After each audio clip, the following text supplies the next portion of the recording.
that obviously doesn't have a scent, so you can't tell yourself. And that's required if you're using any sort of diesel-powered compressor, anything like that. Actually, any lubricated compressor, because the lubricant in there can actually heat up and expand and give off carbon monoxide. Some of the things you want to look at. This is what's called an inlet valve, and there's a safety petcock here that you can actually use to turn off the blast machine that looks like it's stuck. You want to be able to turn that.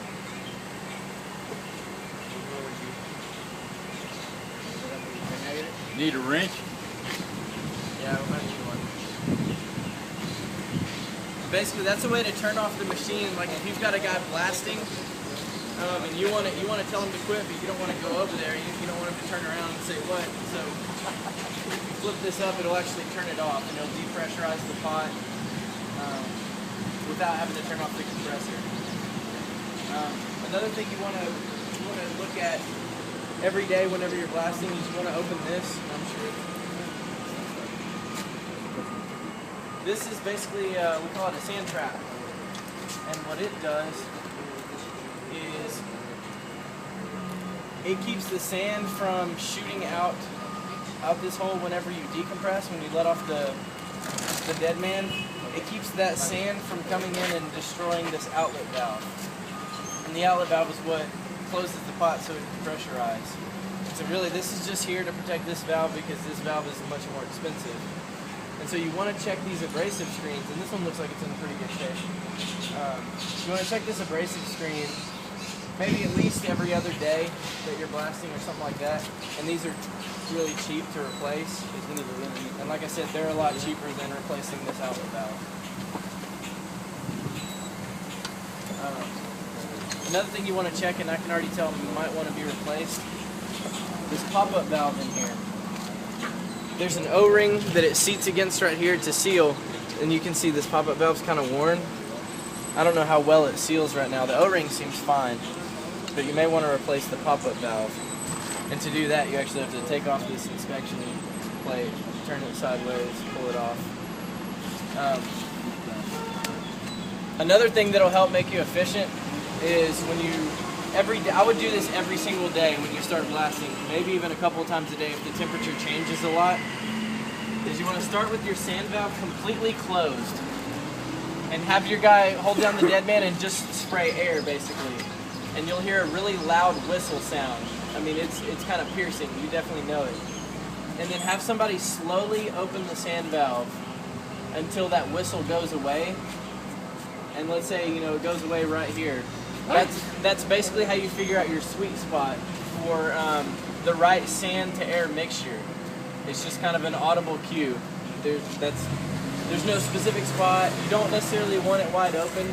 You just kind of want it right to where that whistle goes away. And you've got the right flow going through there.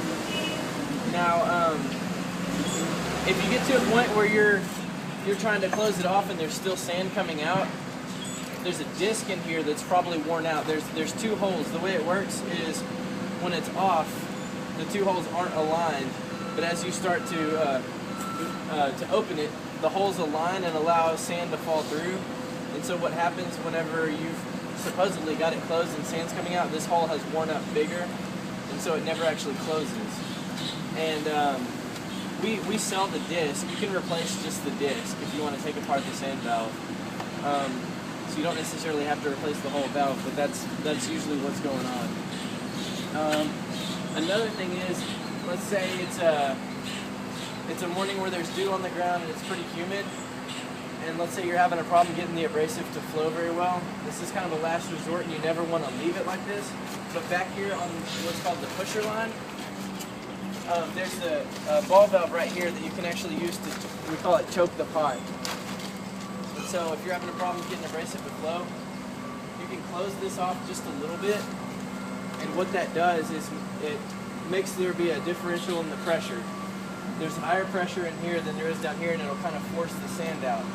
But you don't actually want to operate like that all the time. You might do that just to get it started for the day, if there's just been condensation or something. And the reason you don't want to do it like that all the time is because In a normal operation, the pressure is the same on both sides, so the sand just falls through due to gravity into down here into the airflow.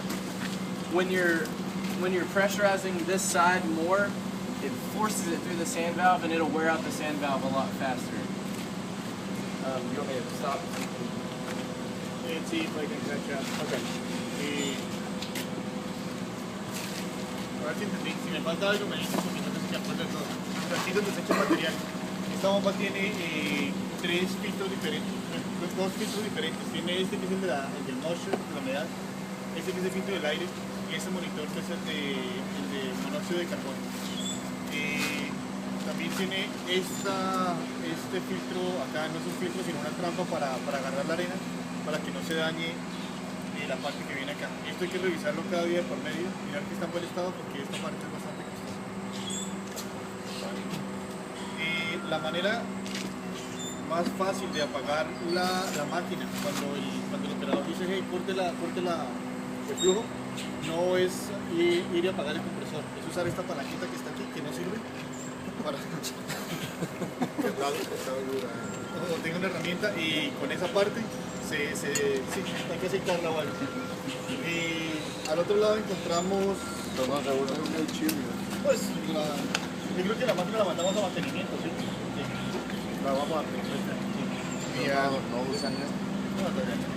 No, porque esta es la que usamos para... Ahorita preguntamos, no han dicho nada de eso. Y esta parte que tenemos aquí es la que permite el flujo de la arena en la manguera. Lo que hay son dos discos que se mueven con esta palanca de acá. Entonces dice que para encontrar la abertura correcta dejamos que la máquina fluya solamente con aire y después empezamos a moverla aquí para permitir la arena y cuando pase el silbido, ahí es que queremos parar la palanca, para ese es el flujo correcto que tenemos. ¿Qué más le faltó? No es que hasta que se le quite el chiflido después ya está listo. Sí, eso fue lo que... O sea, ¿qué más me faltó? ¿Listo? ¿Ahí estamos? Cuando está cerrado y pasa la arena, está dañando los discos adentro. Ah, sí, para chequear, algunas veces lo cerramos todo, ¿cierto? Entonces los compartimentos de los discos se supone que están sellados. Si está todo cerrado y sigue saliendo arena es porque los discos están dañados, hay que revisarlos. La máquina la vamos a mandar a mantenimiento porque parece que no lo hemos hecho. Another thing you want to keep replaced are the black gaskets that go in the hose connections. Those wear out periodically, and you'll have abrasive shooting out right there. So you want to, and those are cheap, so you want to keep some of those around. We sell them in like packs of 10. You probably want to keep a package around. Okay. Y la otra parte de la conexión aquí de la manguera lleva dos empaques negros, dice que son baratos, hay que mantenerlos a mano. Cuando ya están usados por mucho tiempo se desgastan y por ahí sale material, como la presión arranca del saquillo con el material, por ahí empieza a salir material. Yeah. Mantenerlos a mano. Ahí está. Gracias, man. What's this part? That's called an, well, we just call it a petcock.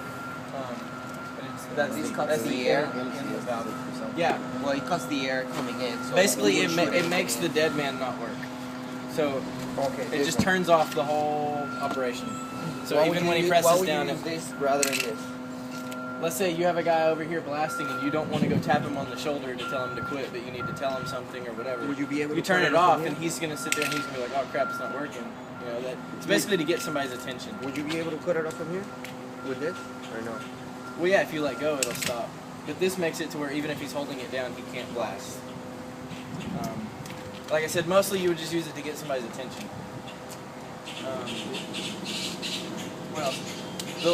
There's a couple of things, just like those gaskets, there's a couple of things you want to keep around. You want to keep probably one pop-up valve and one of these O-rings around at all times. That way, if one of those breaks, you don't have to take a lot of time to go get one. Another would be, I would say, keep a filter cartridge around, and keep some of these little screens that we talked about earlier. So how many hours of operation on average you get one of these filters and the moisture? That's a good question. I don't know. I don't have that answer. But I would assume it also depends on where you're working. Because if you're working in a place that is, I guess, really dry, then you will have a whole lot of moisture. Right. So I think you Yeah, gotta check. what I'm asking is like, you run a full month. Instead of probably you want to see a month or 6 months if you're run it every day, or that's fine. Yeah, it does kind of depend on if you're blasting 8 hours a day, every day, or if you're blasting 2 days a week or something like that. I'm not sure how many hours you can get out of it. It's a good question. Obviously, another thing you want to keep around is lenses for your blast hood. And you probably want to keep 4 times as many outer lenses as inner lenses, because those wear out the quickest. You're replacing those a lot. And there's generally 2 kinds. There's some tear-off outer lenses that you can just peel away. They have like layers of, I think, 20. And then there's the kind where you replace one at a time. Some people don't like the tear-offs. I think they're great. You don't have to stop, peel it off, now you can see. I think the reason some people don't like them is they think that their guys are more likely to just tear them off when they're really not that bad, just because it's real convenient to reach up. So they'll go through a lot more if they're tough. This is kind of up to preference. It looks like y'all actually have one of the ACs. It is what we're talking about. Yeah. This is the air conditioner. Also, That's what cools the air as it comes in. So you said we can reverse it. How This one you can't. Okay. There are some that you can, I think, by other manufacturers. But whenever you get a hot tube, that's basically what it is. air conditioning. Okay. As it works right now, that's where it sends the hot air. So the air comes in, it goes through like a vortex, the cool air goes that way, the hot air goes out on this side. And they basically just reverse it for the hot air tubes.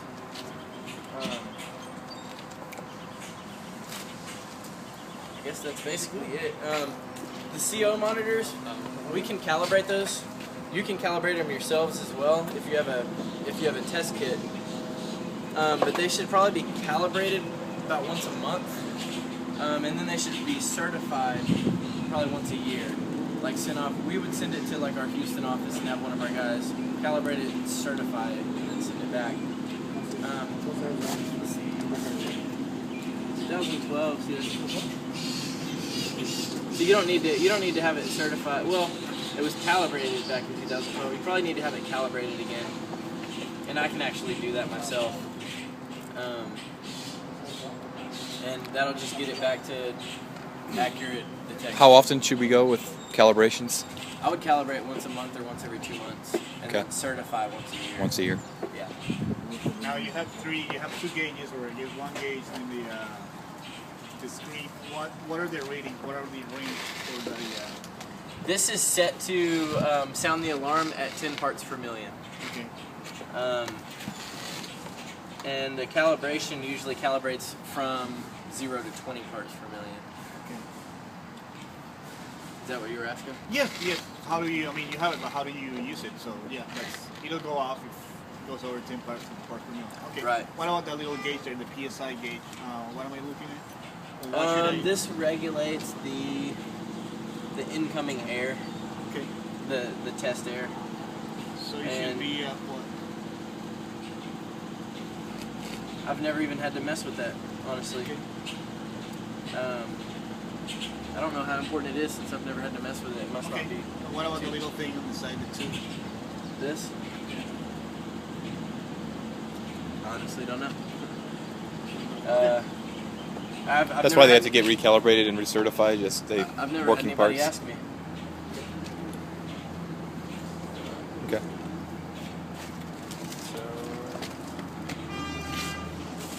And you're saying that we can tee another one of these off of this filter, right? Yes. Just right here. You could tee off that way or whatever. Okay. In connection to their hood. And this being here, it tells me that this hose has probably been modified, or it has been. So you might want to replace that particular hose. That would make it. Right now, this is not NIOSH approved. It's out of compliance. Right. Yep.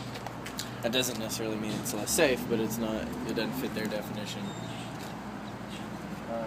Another thing. Part of the reason why they say that from here to the hood needs to be all the same brand is because some people will just go to a place like Stewart Hose and they'll just get some air hose, like, and it'll usually be this color, and put that on there. And there's a big difference between regular air hose and this breathing air hose. The breathing air hose has some membranes on the inside that keep any moisture and stuff like that from getting leached inside.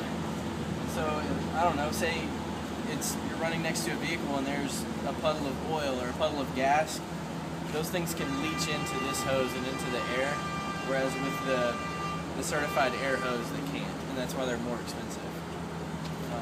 So it protects you not only from stuff that's coming in through your air, but also anything leaching into the hose. Other than that, I guess we can crank it up. Okay.